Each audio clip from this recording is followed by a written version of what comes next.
गुजरात विकास model के नाम से इस देश में 2014 के लोकसभा चुनाव में बेचा गया था। नरेंद्र मोदी एक विकास पुरुष थे। आज अपने उसी विकास के मॉडल वाले राज्य में नरेंद्र मोदी जी को विकास के काम गिनाना मुश्किल हो रहा है। गुजरात की जनता को यह तय करना होगा कि इस बार सवाल उन्हें पूछने होंगे कि इतने साल हमने आपको दिए, आपने हमें क्या दिया, और जो देने वाली बात करते हैं उसका प्रूवन रिकॉर्ड होना चाहिए। आपके यहाँ सब कुछ काम यदि अच्छा चल रहा है तो पिछले 3 महीने में 1 लाख करोड़ से ज़्यादा के प्रोजेक्ट आपको क्यों लगाने पड़ रहे हैं? क्यों नहीं हमारे प्रधानमंत्री गुजरात में पिछले 5 साल में गुजरात में उनकी सरकार ने क्या किया, केंद्र और राज्य सरकार ने इसका लेखा जोखा क्यों नहीं जनता के सामने रखते? नमस्कार, स्वागत है आपका हिंद वॉइस में। लेकर आया हूं आपका अपना कार्यक्रम अशोक वानखेड़े बोलता है।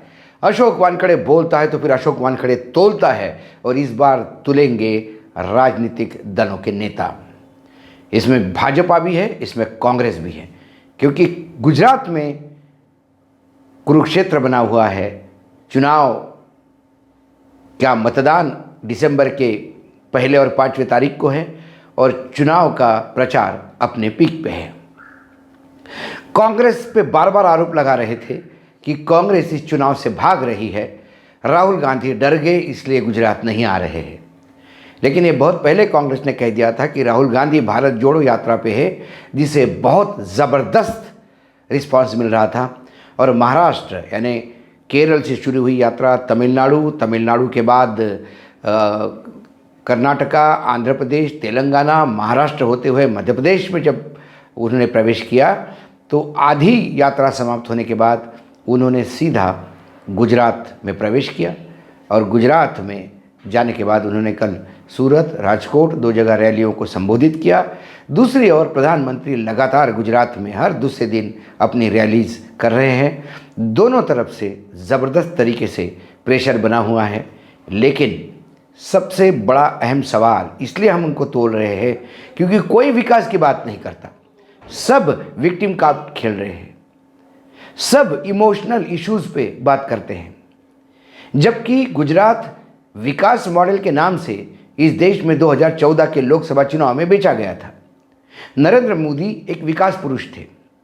आज अपने उसी विकास के मॉडल वाले राज्य में नरेंद्र मोदी जी को विकास के काम गिनाना मुश्किल हो रहा है, क्योंकि अभी तक विकास के नाम से जो कुछ भी बताया जा रहा था वो एक झूठ का पुलिंदा था और एक ढकोसला था। गुजरात एक संपन्न राज्य है। मैं जो कुछ अंधभक्त है उनके लिए यदि मैं उनकी भाषा में बोलूं तो ये तो कलयुग चल रहा है। द्वापर युग से गुजरात संपन्न भूमि थी। याद कीजिए, श्री कृष्ण जब वृंदावन से मथुरा आ गए और कंस का वध करके मथुरा में रहने लगे, तब मथुरा पे लगातार कंस के दोस्तों का आक्रमण होने लगा, क्योंकि उन्हें लगा कंस के साथ अन्याय हुआ। ऐसे में श्री कृष्ण और बलराम दोनों उस तमाम आक्रमणकारियों से लोहा ले रहे थे, लेकिन मथुरा की जनता त्रस्त हो गई थी। उन्होंने हाथ जोड़ के विनती की कि हे श्री कृष्ण, आपने हमको तो निजात दिलवा दी, लेकिन अब आप भी यहाँ से कहीं और जाइए, क्योंकि हम ये बार बार युद्ध झेल नहीं सकते। श्री कृष्ण ने बलराम जी को लेकर और अपने यादवों के कुनबे को लेकर जब एक नई जगह ढूंढना शुरू की तो वो एक ऐसे संपन्न भूमि की तरफ गए जिसका नाम गुजरात था, और द्वारका में उन्होंने द्वारका नगरी बसाई। ये पुराणों में लिखा हुआ है, द्वापर युग की कहानी है। तो द्वापर युग में भी गुजरात संपन्न था, कली युग में भी गुजरात संपन्न है। गुजरात के व्यापारियों का व्यापार अफ्रीकन देशों तक था, यूरोप तक था, ये भी हमें ज्ञात है। जब मुगलों का राज्य था तो मुगलों की राज्यों की आर्थिक राजधानी सूरत हुआ करती थी। सूरत एक ऐसा पोर्ट था जहाँ से पूरे विश्व के व्यापार केंद्र जुड़े हुए थे। तो गुजरात तो संपन्न प्रदेश है। गुजरात में संपन्नता गुजरात के उद्यमी लोगों से और व्यापारी वर्ग से आती है। लेकिन यदि कोई कहे कि गुजरात को संपन्न मैं ही बना रहा हूँ, तो फिर गुजरात का वर्तमान जो दिखता है वो बहुत भयावह है। शिक्षा हो, स्वास्थ्य हो, गुजरात बहुत पिछड़ा हुआ है। हम शहरों की बात नहीं करते, यदि ग्रामीण क्षेत्र में जाएं तो आज गुजरात के लोग फिर भी भगवान भरोसे बैठे हैं। ये नरेंद्र मोदी भी जानते हैं। इसलिए जब उनके ऊपर आक्रमण करते हुए किसी ने कहा कि आप मौत के सौदागर हैं, तो उन्होंने पूरे दुनिया के सामने रो रो के, गुजरात के लोगों के सामने रो रो के कहा कि आपके बेटे को मौत का सौदागर कहा जाता है। और इस इमोशनल अपील पे उन्होंने मतदान पाया। उसके बाद जब मणिशंकर अय्यर जैसे बड़बोले लोगों ने, कांग्रेस के नेताओं ने उन्हें नीच शब्द का उपयोग किया, तो वो बार बार पूरे गुजरात को नीच कहा, ऐसे कहते थे। अपने ऊपर हुए हमले को गुजरात की अस्मिता का हमला बताते हुए उन्होंने फिर विक्टिम कार्ड खेला। इस बार शास्त्री करके जो वहाँ पे गुजरात के एक नेता है जो राहुल गांधी के टीम में हुआ करते हैं, उन्होंने कहा कि जैसे हम कहते हैं कि ईंट से ईंट बजा देंगे, तब उन्होंने कहा कि हम इस बार मोदी जी को उनकी औकात बता देंगे चुनाव के रणनीति में कि हम क्या कर सकते हैं। बस औकात इस शब्द को पकड़कर उन्होंने फिर से विक्टिम कार्ड खेलना शुरू कर दिया। उन्होंने कहा कि अब मेरी औकात बताने जा रहे हैं, मैं तो आपका सामान्य सेवक हूँ, मेरी औकात ही क्या है। लेकिन मोदी जी, आपकी औकात गुजरात की जनता जानती है। आपकी औकात बहुत बड़ी है क्योंकि आप देश के प्रधानमंत्री हैं। गुजरात में आपकी औकात इतनी है कि आप चाहे जब पूरा मंत्रिमंडल बदल देते हैं, गुजरात की जनता चू तक नहीं करती। ये आपकी औकात है। आप जितने चाहे प्रोजेक्ट के पत्थर लगा दो और वो प्रोजेक्ट शुरू भी नहीं होते तो भी जनता आपको वोट देती है। ये आपकी औकात है। गुजरात में आपकी औकात ये है कि आप मोरवी का पुल गिरता है और उसके जो ठेकेदार है, जो उसके पीछे के सही दोषी है, वो आज मज़े से घूम रहे हैं, लेकिन गुजरात की जनता चुपचाप बैठी है। ये आपकी औकात है। जब आप किसान कानून इस देश में लाते हैं तो 700 से ज़्यादा किसान मर जाते हैं, वो उसकी भी आपको कोई फर्क नहीं पड़ता। ये आपकी औकात है। नरेंद्र मोदी जी की औकात कितनी है? जब नोटबंदी होती है और लाइनों में लग के 200 से ज़्यादा लोग मर जाते हैं, उसके बाद भी उनके चेहरे पे कोई शिकन नहीं आती, ये इतनी बड़ी आपकी औकात है। जब चाइना अपने भूमि पे घुसने के बाद भी आप बड़े ताकत के साथ ये झूठ बताते हो कि चाइना तो अभी आया ही नहीं, ये आपकी औकात है। आपकी औकात तो बहुत बड़ी है, लेकिन सवाल औकात इस शब्द को नकारात्मक रूप से दिखाने के बाद आप फिर एक बार जनता को गुजराती अस्मिता के साथ खेलने का प्रयास कर रहे हैं। ऐसी क्या बात है कि 2002 के बाद लगातार वहाँ राम राज्य मोदी जी का चल रहा है, क्योंकि मोदी जी प्रधानमंत्री भले ही बने लेकिन सरकार तो पीएमओ से चलती है।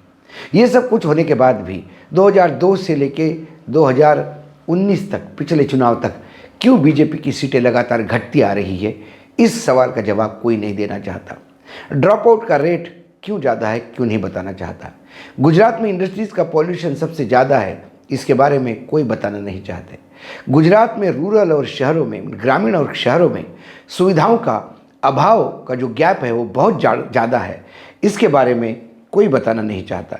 ऐसे असंख्य चीज़ें हैं जो गुजरात के बारे में यदि मैं आपको बताना शुरू कर दूं कि गुजरात में एम्प्लॉयमेंट बहुत ज़्यादा है, स्कूल बहुत ज़्यादा बंद हो चुके हैं गुजरात में, बाकी राज्यों के तुलना में महंगाई बहुत ज़्यादा है। वहाँ पे दारूबंदी होने की वजह से जो लीकर माफिया का जो एक खेल चल रहा है, उससे जनता त्रस्त है। वहाँ पे पूरे देश में किसी भी राज्य में इतने ज़्यादा इलेक्ट्रिसिटी के चार्जेस नहीं हैं, वो चार्जेस हैं। गुजरात में महंगाई अपने चरम पे है। गुजरात में शेड्यूल कास्ट और शेड्यूल ट्राइब अपनों को सालों से ठगा हुआ महसूस करते हैं। गुजरात में भ्रष्टाचार चरम पे है। गुजरात में किसी भी नेता को इस बात की आश्वस्तता नहीं कि वो आज जिस पद पे है वो बना रहेगा कि नहीं बना रहेगा।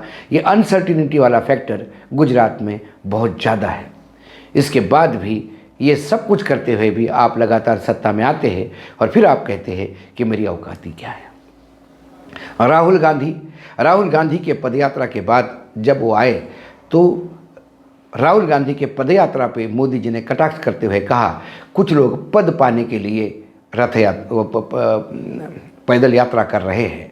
तो फिर मोदी जी ये बताए कि जिस रथ यात्रा का संयोजन का काम उनके पास गुजरात में था, जो रथ यात्रा आडवाणी जी की गुजरात से शुरू हुई थी और उसका पूरा लॉजिस्टिक गुजरात के राज्य के लिए नरेंद्र मोदी जी के पास था। मैं उस समय एक पत्रकार की हैसियत से गुजरात में वो रथ यात्रा कवर कर रहा था और रथ यात्रा गुजरात के रथ यात्रा के बाद महाराष्ट्र में चली गई और इसके बाद नरेंद्र मोदी जी का एक पत्र भी आज हमारे पास है जो कहता है कि आप रथ यात्रा में आए, आपने रथ यात्रा को कवरेज दिया, इसलिए मैं धन्यवाद अदा करता हूं, क्योंकि वो गुजरात के इंचार्ज थे। तो जब रथ यात्रा शुरू की थी वो किसके लिए शुरू की थी? रथ यात्रा का मुख्य कारण मंदिर नहीं था, सत्ता का पाना था। तो यदि राहुल गांधी की पदयात्रा सत्ता में आने के लिए है तो फिर राहुल गांधी कांग्रेस की पार्टी की राजनीति करते हैं, कोई भजन करने तो नहीं आए। जैसे आपकी पार्टी एयर स्ट्राइक से लेके सर्जिकल स्ट्राइक तक चुनाव में भुनवाते हैं, वैसे यदि कांग्रेस भुनवाए तो फिर उस पर आपको ऑब्जेक्शन क्यों होना चाहिए? आप कहते हो कि आदिवासियों का कांग्रेस ने हमेशा शोषण किया, तो आपने क्या किया? आपके राज्य में आज भी आदिवासी और ज़्यादा पीड़ित क्यों हो रहे हैं? आपके यहाँ सब कुछ काम यदि अच्छा चल रहा तो पिछले 3 महीने में 1 लाख करोड़ से ज़्यादा के प्रोजेक्ट आपको क्यों लगाने पड़ रहे हैं? क्यों नहीं हमारे प्रधानमंत्री गुजरात में पिछले 5 साल में गुजरात में उनकी सरकार ने क्या किया, केंद्र और राज्य सरकार ने इसका लेखा जोखा क्यों नहीं जनता के सामने रखते?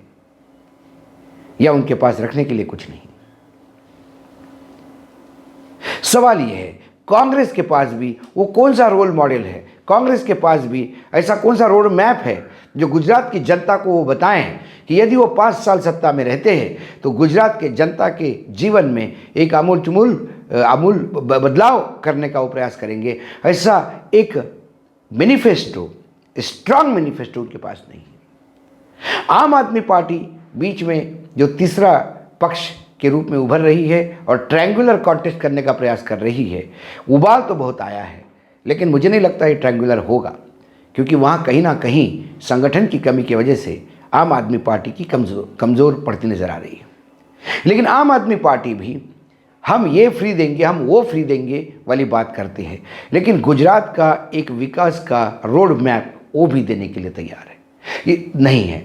गुजरात का जनता का ये दुर्भाग्य है कि चुनाव दर चुनाव वो भाजपा को जितवाते आ रहे हैं, समस्या जस्त की तस पड़ी हुई है।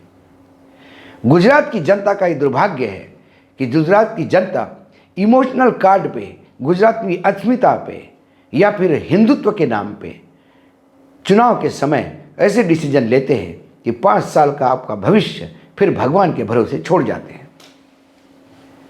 गुजरात की जनता को यह तय करना होगा कि इस बार सवाल उन्हें पूछने होंगे कि इतने साल हमने आपको दिए, आपने हमें क्या दिया? और जो देने वाली बात करते हैं उसका प्रूवन रिकॉर्ड होना चाहिए।